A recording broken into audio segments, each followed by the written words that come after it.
The landscape of media has changed. At one point in time, there was nothing but newspapers. Then there was the TV news.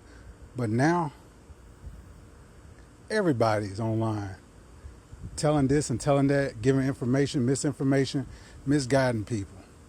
So I guess I got to change with the time because everybody has. And welcome back to another episode of Everybody Has a podcast. And we lost count at this point, but we're trying to change things up. But one thing that we're going to do and keep consistent is ladies first. So I got to see a couple girls' basketball games this week. Oh, heartbreaker for Millington against Bolton early in the week. They lost a tough decision by 3 points. Had to fight back to get the lead, and then slips away at the final moments. Bolton just made a couple more clutch plays. Now, this is my takeaway from that game. Young Hope Webb, a freshman for Millington. You're going to see in the highlights that she might have reached a turning point. At first, Bolton was beating her up in the post, and she was missing layups. But something that just came over her in the fourth quarter. She scored all 10 of Millington's points near the basket, making free throws. Started to turn that corner. So Hope Webb, a very promising future for her. Bolton looks solid. Good guard play. So what I'm taking away from this league, that the district that Millington's in, that it's going to be very competitive. Covington is going to be the team to beat. And then everybody else fighting for that second and third spot. And Millington will be in the mix if they just keep coming along. And they got to get aggressive in the fourth quarter. I think when you see them play, they seem to, not necessarily, they just stay steady. Mm-hmm. So is that your impression of it? Just like, yeah, they don't really change the pace. They don't, they might be told to make adjustments, but I don't think they really adjust. So. Okay, I think the player that might be the one that give them a spark plug, Alyssa Nix. I think she could be the one that, Layla Best, she does a good job. Johnson, she does a good job. And Alexis Williams, who does a good job. But I think Alyssa could be that player, could give them that spark they need by either making shots or setting up everybody else from the point. And, I mean, they might not, in my opinion, they might not care. They just might not care, maybe. So if they watching this, you sound like you're trying to lay down a challenge now. I don't know. They might not care. I feel like, maybe they're playing just to play. I don't know how much they really care. So they might not care. I don't know. That's just a possibility for like their performance, because I feel like they have the potential to be good, but I don't feel like they're really trying as much as they should. All right. Well, it's funny you say that because later in the week I saw Mumford versus Cordova in 4A basketball. Coach Poindexter, after the game, challenged his girls to get better. He said, we're getting better as a team, but now, in order to beat a Bartlett in this league, a Collierville in this league, you're going to have to individually get better and then bring all those pieces to the court, and then we can actually take down those teams, start beating some teams that people don't expect us to beat. Mm-hmm. So they put a whooping on Cordova, like they should. Mm-hmm. Now, when I say Jones, which one? Is it Kayla Jones? Is it Jayla Jones? It's like they got 5, 6 Joneses. You got to keep up with the Joneses with Mumford. But all of them are starting to look good. And Addie Turner, wow. Outstanding job with her defense. Ball handling is getting better, and that outside shot is getting more consistent. Remember last time we talked, we said if Turner gets that three-point shot going and then Jayla Jones can run the point, this could be the lineup that we need to see from Mumford that can do some damage. I saw that Friday night. So I think Mumford's getting ready to turn the corner, and they got a coach that's going to make sure they want it. But I think Millington has that too with Coach Renee. She's going to get them on. They have to get used to her, and her personality will take over this team real soon. Mm-hmm. So we're going to change it up a little bit to get our transition. We're going to have the ladies. 2 young ladies had their signing days this past week. At Millington, Allie Westmoreland, she became the 3rd Westmoreland, joining her 2 brothers, Andrew and Matthew, to sign. We're going to hear words from her. And also, Lola Sprinkle up at TRA, she had a few words to say on her signing day, getting ready to go play softball at Chattanooga State. Check it out. All right, y'all let Allie say a few words. I would just like to thank everyone that's come out to support me today. How appreciative I am to have such a supportive group. And I want to thank my golf coach for allowing me to succeed and encourage me along the way. And I would like to thank my parents for always supporting me and wishing me the best and always encouraging me and pushing me to be the best version of myself. And most importantly, I want to thank God for allowing me to have this opportunity and let me move forward to the next level. Thank you.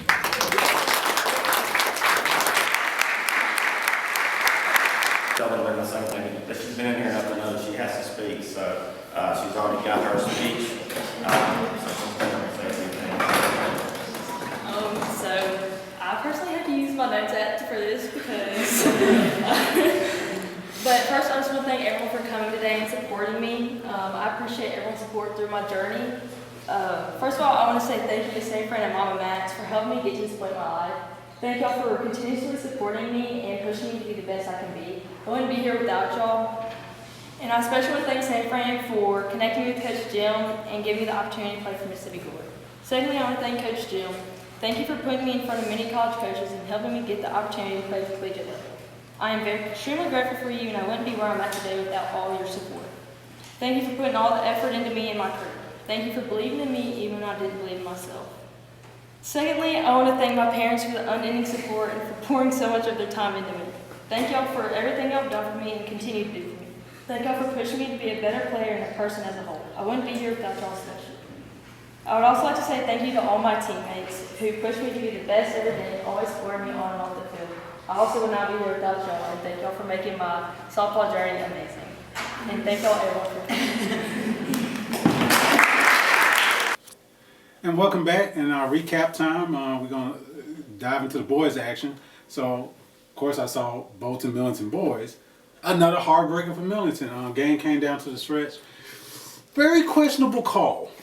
They're late. Very questionable call. They gave Bolton free throws, and then Bolton makes it still at the end to win the game by 4 points. Yeah. Millington is making adjustments, changing the whole guard situation. Tayshaun Dye has accepted the role as like the point forward, looking for teammates, very athletic. You know, we see him does his broad jump to block shots. Yes, he hawks the players down. So yeah, so that natural athleticism is wonderful to watch on display. But Bolton, they're very competitive. They're going to be there in the end. I see them making it to regionals out of this league. It's a competitive league. I've yet to see Covington, so I can't wait to see Covington versus Millington. Coach Buford and Coach Gatlin, see how our boys are doing up there with that squad, and then get to see the Covington girls, as we mentioned them earlier. But that very competitive league. So what I take away is that Millington, they get Coach Sells, they just got to keep listening to him. This man has a proven track record. They'll be okay in the end. But you want to see more of a fire from them, is what you said. So Yeah. what are you looking for? I think they really just need some sharpening up. Millington-wise, they just need to sharpen things up because they have the talent and the ability. It's just they just make minor errors and turnovers and stuff like that really sets them behind. So if they can just stop having that many turnovers, have better body control. You know, they have good body control, but it needs to be better. They could win the games. Okay, so hopefully when February gets here, they'll turn that corner. Then I got to see Montford Cordova. This is where you realize the Cordova players playing their whole career in 4A is making a slight difference. Montford has some quality athletes with the Johnson brothers, Isaiah Standard. They got some quality athletes on that team. Dean Milliken, he's solid. But that 32 minutes that Coach Foster is preaching, they have to experience it a little while. Maybe by the time late February comes, it will click. And he's shown that his teams like to turn it on in late February. And they're getting their lessons. They're getting the hard lessons. Cordova pulled away from them. Just great outside shooting that created a spread for Cordova to pull away. So I think what I'm seeing from Montford, they're learning, but they got to learn quick so they can be a real threat when it comes to district tournament time. I think it's more of this time is just a time of humbling Montford. Because I don't know how used to losing are they, you know. I know that they were like the big dogs, you know, last 2 years of their district. You know, they had Jaden Lee, They had Jordan number Bell. 0. Yeah, Murray Norman. Yeah, Murray. So they had all these players that when you saw him with the ball about to shoot a 3, you heard the whoop. Yeah. Oh, you instantly heard noises, like, because you knew it was going in. Yeah. Now they're kind of, they're getting beat up a little, they playing the teams that got, and star Coach power. Foster said is nobody's going to be scared of them. Everybody's going to come for them because they know they're good. So they just got to, but I can correlate it to Millington soccer. I talked to Coach Everson, Coach E, and he's getting ready for a special year. He said their team is going to turn around. But last year's senior group rode the coattails of Chase and McCoy and Noel and all that group. Then they had to go out there and do it, and it was a little tough for them. The young group that was underneath them soaked all that in, and now they're going to turn. Like even, like my grade level, Kobe, Milton, they were also really good too. So it's a process, And losing those big players, it's really hard because, especially if it's like an age gap, you gotta build these people up and you gotta take your lumps so they can be good athletes when they're upperclassmen and stuff like that. So we got some highlights from Mumford taking their lumps and learning on the job, and we're also going to toss in some highlights of Bolton and Millington. So check it out.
we're back with our third segment, Sights and Sounds. We've been changing it up a little bit. We've been hitting pop culture topics. So, Liyah, what you got in mind? Well, honestly, if you don't know about this, are you really on the internet? I'm pretty sure they're looking at the title of this video and they know what it is. Druski and his mega church skit. Everybody and their mother has been talking about this skit all over the world. And honestly, it's pretty funny if you think about it. If you don't come from a mega church, you probably are laughing at it. But if you come from a mega church, you're probably like, are they talking? You talking about me? You making fun of me? So it doesn't feel good to be laughed at, but we are laughing with Druski. So. But transparency, to be honest with you, we literally just left a dinner with our minister and his wife to celebrate her 70th birthday, like family. To be totally transparent, my phone was misplaced in the church, and half the church stayed to make sure I found it on the campus. They were not going to leave until I got my phone back, and I do have my phone back. You might hear Sal during the video.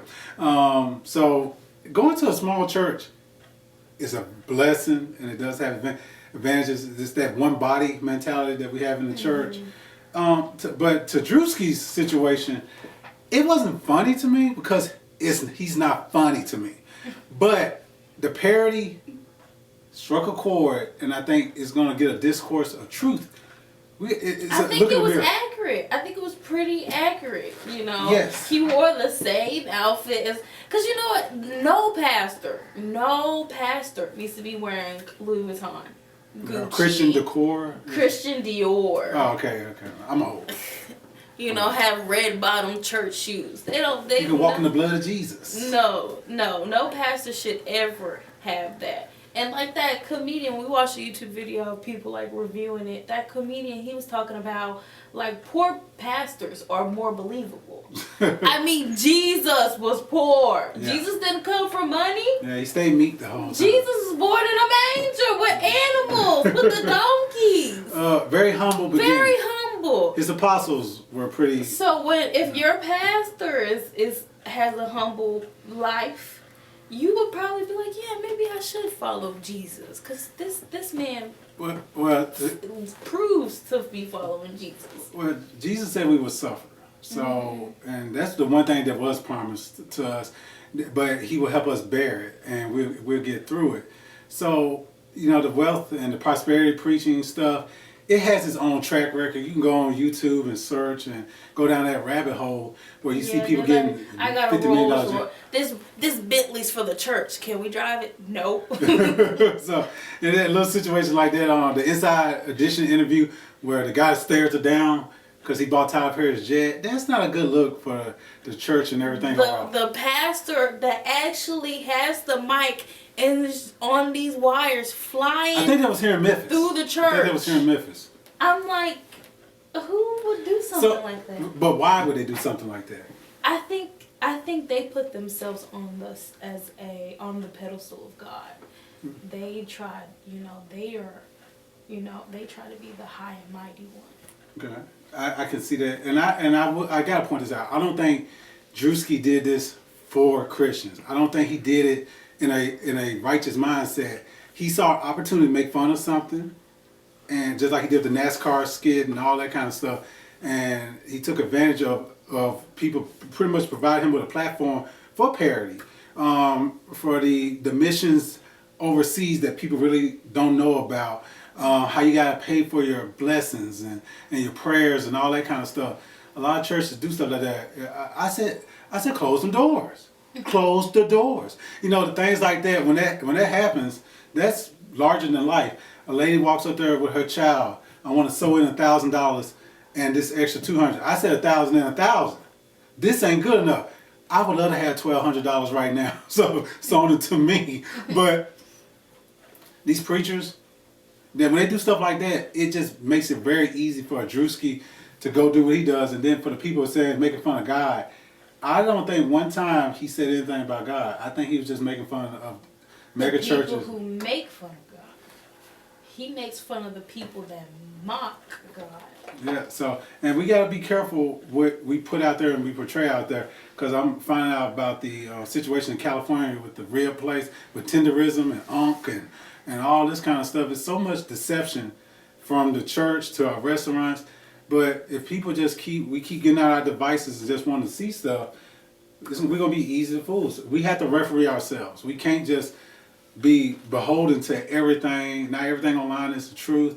and this and that, you know. And with AI, it makes everything harder. Yeah. So, but I thought Druski, he was very bold for what he did. I gotta give him credit for having the guts to do it, because you know people in their church, not just black folks, white people have mega churches and all that kind of stuff.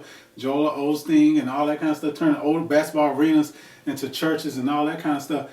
And Druski, you're not the first. Richard Pryor did it. Go check out a Richard Pryor skit back in the day where he makes fun of the silver tongue minister, and this is before your time too, when The Living Color did it. Damon Wayans and Jim Carrey were dueling preachers, so it was a white and a black preacher, and they were doing the slick talk, my brother, so you can bring that money to the Lord. The Lord, not me. You know, little things like that. So this has been going on forever. It's never going to stop because people, it's just something about, you know, there's the Holy Spirit out there and there's that demonic spirit out there. As long as it's out there, a lot of people will go with, what do they call them, false prophets? False? Satanists? No, that's how the Bible calls it. Oh, And false false prophets. prophets. Yeah. Being so mean, just they work for, we know they work for the devil. You don't have to say They it. practice lawlessness. Yeah, but I give Druski, if I had to give him a grade, I give him a B minus. What grade did you give him? Yeah, I would say B, like a B, regular B. Because I really don't find him funny, but that, like, you know, it kind of, when you visited a mega church before, it's kind of like, yeah, that is what it's like. We need 4 million to appear right now. Yeah, really. 4 million likes. 4 million subs. Oh, that is that girl. We're probably getting 4 likes. We take 4 comments. Like, Somebody say something. But yeah, so that's our little take on Druski, and I guess to get us to our next segment. Oh wait, I haven't shown y'all the girls' highlights yet. So let's check out some girls' highlights. Fresh new styles, Jack Blood on the beat. A little bit, can't crave a little bit, let it be time.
We come to another final segment, and we hope that this video finds you well. Most likely some of you are enjoying a day off because it's Martin Luther King Jr. Day. So some people might be getting ready to head down to the Civil Rights Museum, and some people might be heading down to Slave Haven, and some people might just be sleeping, just enjoying, trying to stay out of that cold weather and everything like that. But you know, it's just, my mindset on Dr. King Day is that it's just a reflection of the civil rights era and the overall movement, and he became the face of it. So we should reflect on that history, that what we did bad as a country that led to the change that was necessary, but how we need to steady improve and not just, you know, I just hate how we are now so racially divided as a country. Everything's black and white now. It's he or she, it's Democrat, Republican, it's liberal, conservative. And we do need some things to unite us. And I hope we come closer together. Like Dr. King wants us to judge each other on character, not the outer shell, before something tragic has to happen to us as a country to bring us together. So it seems like this is the road we're heading down. And I say all that to say this, Saturday night, and we're going to see this on Liyah's Lens, we were at trivia night for the Millington Education Foundation, which I sit on the board of, along with some wonderful people, leaders in Millington, who dedicate their time to gain resources and funds to pour back into schools in the Millington area. And you benefited from that because you got to see your science class come to life, and that was made possible by funding from the Millington Education Foundation. I've been doing it for about 12, 13 years now. My first ever story. Yeah, that you wrote for the paper and everything. So last night we're sitting at a table with the superintendent, Bo Griffin, his lovely wife, his son, and his fiance, and it was just the 6 of us. And you have 8 on your team. We did okay. We didn't finish in the top 5, but our leader showed up late. We didn't finish in the top 3. We don't know if we didn't make top 5.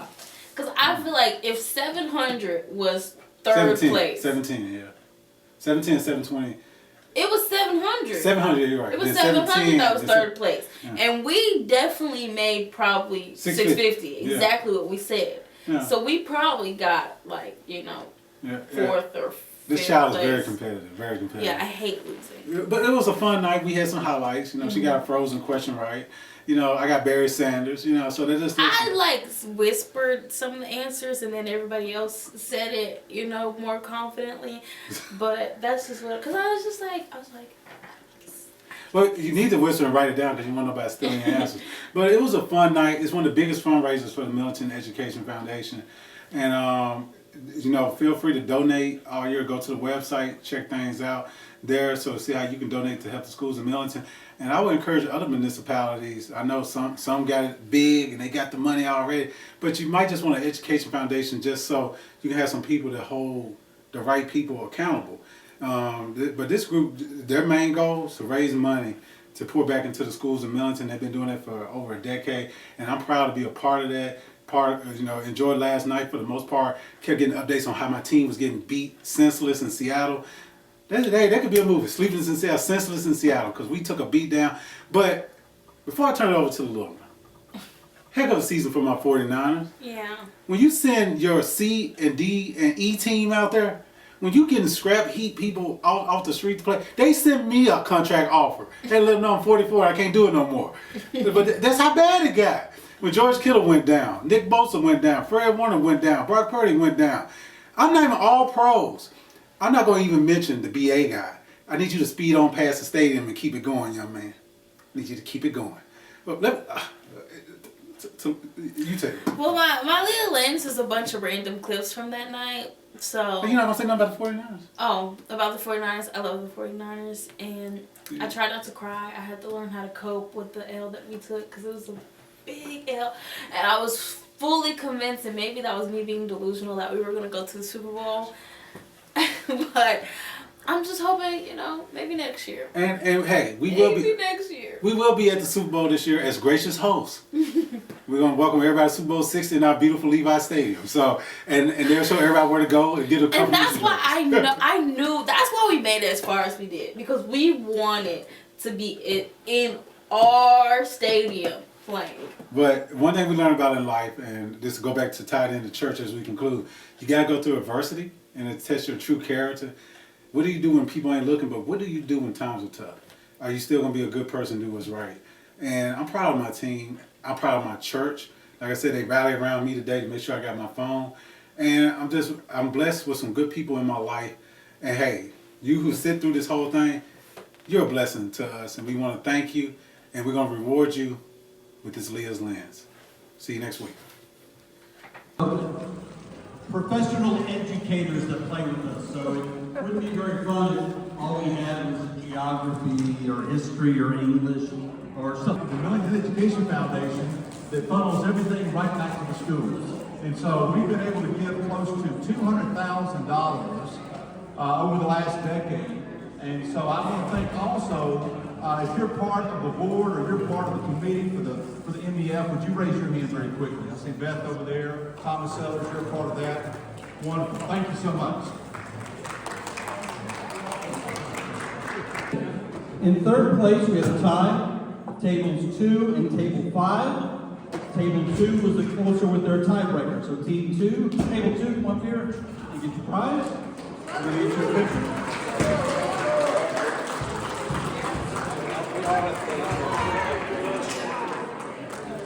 In place with a score of 7-10 is table number 3.